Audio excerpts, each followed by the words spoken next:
Put your flags up in the sky, and wave side to side. Buenas tardes. A continuación les presentaremos la entrevista con el Dr. López Armejo.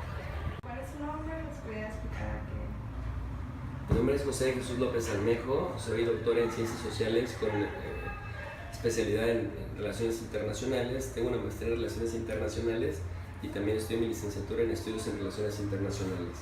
¿En qué universidad? En Universidad de Guadalajara, UNAM, Universidad de Guadalajara el doctorado otra vez y New School de Nueva York. Una pregunta. ¿Nos podría comentar un poco acerca de lo que trata la carrera de Relaciones Internacionales? Sí, Relaciones Internacionales es una carrera trans, multidisciplinaria que básicamente tiene que ver con el análisis del mundo en diferentes niveles. En el nivel del sistema internacional, del ámbito financiero, económico, jurídico, político, cultural, sociológico, religioso, ideológico. En el plano estatal, cuántos tipos de sistemas políticos existen en el mundo, cómo se relacionan, cómo los estados coexisten pacíficamente, a qué acuerdos llegan, cómo comercian, ¿verdad? Y después en el nivel individual, o sea, cómo individuos como Gandhi, como Martin Luther King, como Hitler, como el Papa Juan Pablo II, marcan con sus discursos y con su ideología a generaciones específicas, el Ayatollah Khomeini en Irán, etc. Benito Juárez, Lázaro Cárdenas en México, Lula da Silva en Brasil. Entonces, Relaciones Internacionales en realidad es una carrera que te muestra un abanico de opciones y de posibilidades de estudio para que posteriormente tú profundices en aquello que más te interesa. ¿Y a usted por qué le interesó esta carrera? Porque yo soy un alma libre y expansiva. Es decir, yo vengo de una familia de médicos y de abogados, por otro lado. Y a mí me parecía que pues, mis hermanos son muy buenos médicos, mis tíos son muy buenos médicos, otro de mis hermanos es muy buen abogado, son muy buenos abogados en mi casa, pero a mí se me hacía muy poco. Es decir, yo quería hablar idiomas, quería viajar por el mundo, quería interactuar con la gente, pero al interactuar quería entenderlas. Quería entender las ideas que las mueven, las religiones, cómo impactan su vida cotidiana, cómo hacen los negocios, cuáles son sus sistemas legales, políticos, ¿verdad? De justicia. Y eso obviamente no me lo daba solamente Derecho, ni Medicina, ni me lo daba otra carrera que tiende a estudiar más en ciertas fronteras delimitadas.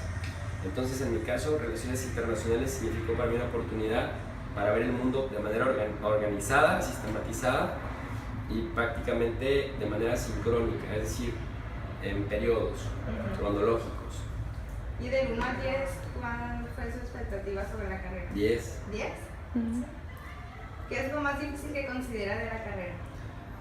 Primero, que tienes que aprender idiomas, que tienes que leer y aprender en idiomas, específicamente el inglés, y ya después eliges alguno de la ONU, francés, alemán, árabe, ruso, chino, japonés. Después, que aprender que la carrera es como cualquier otra actividad que haces en la vida. Tiene sus exigencias, tiene sus retos, tiene sus adversidades y por lo tanto pues te sacude en el proceso. Pero uno tiene que ir aprendiendo a vivir el proceso día a día y a disfrutarlo, ¿no? A disfrutarlo y a apasionarte con las cosas que haces, porque todo tiene su grado de complejidad y su grado de adversidad. Si no lo disfruta uno, aunque no necesariamente sea favorable el contexto, uno tiende a desertar. ¿Qué es lo que cree que es más importante para nosotros como estudiante para estudiar esta carrera? Mira, hoy en día el mundo está mostrándose muy dinámico, o sea, nuestra época específica produce en bruto, se comunica masivamente en tiempo real, las aerolíneas han disminuido sus costos de sus vuelos, por lo tanto todo el mundo puede viajar, pero dicen que los viajes ilustran, mi filosofía es que ilustran más a los ilustrados, entonces desde Relaciones Internacionales poder acercarte al mundo con estructura mental, con una perspectiva crítica, con una perspectiva o un panorama general y metodológicamente sistemático, me parece que es muy positivo para ustedes, porque entienden entonces a qué lógica responden los movimientos en los que ustedes mismos se ven inmersos. Y no hay nada mejor que conocer los contextos internos, pero también los contextos externos que están condicionando todos los días, no solamente la manera en cómo vivimos, sino también cómo pensamos y cómo sentimos. ¿Cuál fue su primer trabajo después de concluir la carrera? Mira, después de concluir la carrera lo que hice fue una maestría.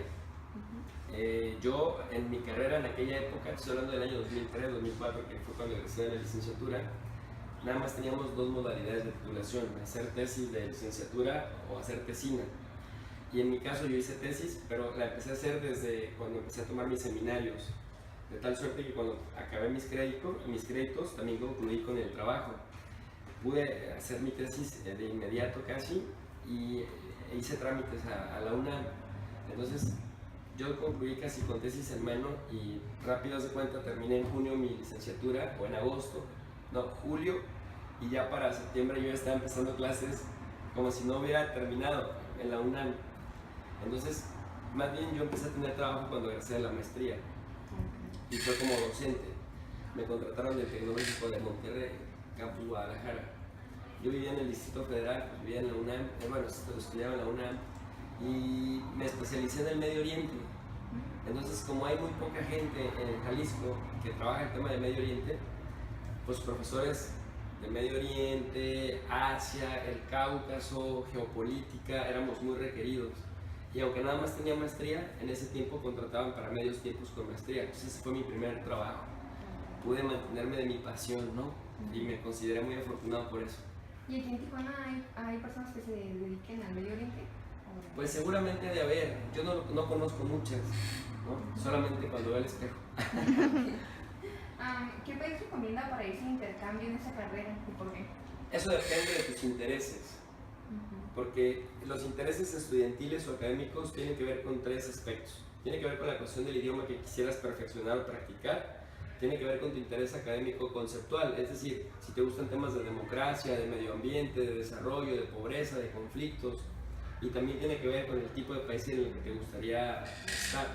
Por ejemplo, si quieres algo de sistemas parlamentarios, yo te recomendaría un país europeo, Inglaterra, Alemania, probablemente Francia, ¿no? Si te interesa algo de conflictos, probablemente algún país centroamericano o algún país en el Medio Oriente o en Asia Central.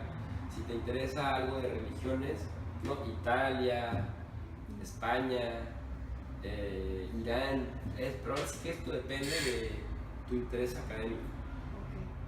Okay. ¿Cuál es la misión de un internacionalista? La misión, como su objetivo. La misión en la vida es ser los traductores entre la ciencia y el populacho. O sea, nosotros estudiamos los códigos científicos.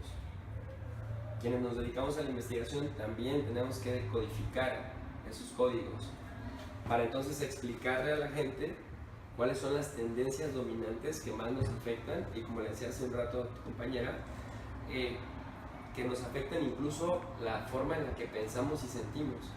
Entonces nuestra misión es comprender para explicar, comprender para anticipar, comprender para sugerir. ¿Considera que las relaciones internacionales han ayudado a crear paz mundial y por qué? Yo creo que sí. A mí me parece que el proceso comunicativo reduce la retórica. Retórica entendida como cuando cada uno de los actores enfrentados tiene un discurso que quiere cambiar la posición del otro, pero no está dispuesto a cambiar él. Y el otro entra de la misma manera, con su discurso bien hecho, quiere cambiar la manera en la que éste piensa, pero ninguno de los dos está dispuesto a cambiar. Entonces un discurso retórico se da cuando las dos partes quieren cambiar al otro, pero no cambian. Entonces, pero eso tiene que ver con el proceso comunicativo y la manera y las dinámicas de este proceso comunicativo.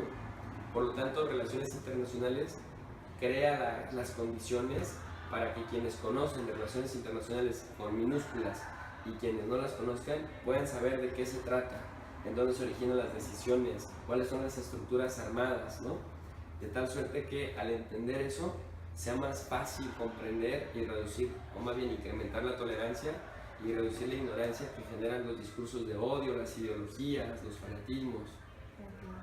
Bueno, pues hasta aquí concluimos con la entrevista. Muy bien. Y le agradecemos mucho que se haya tomado este espacio. Con muchísimo gusto.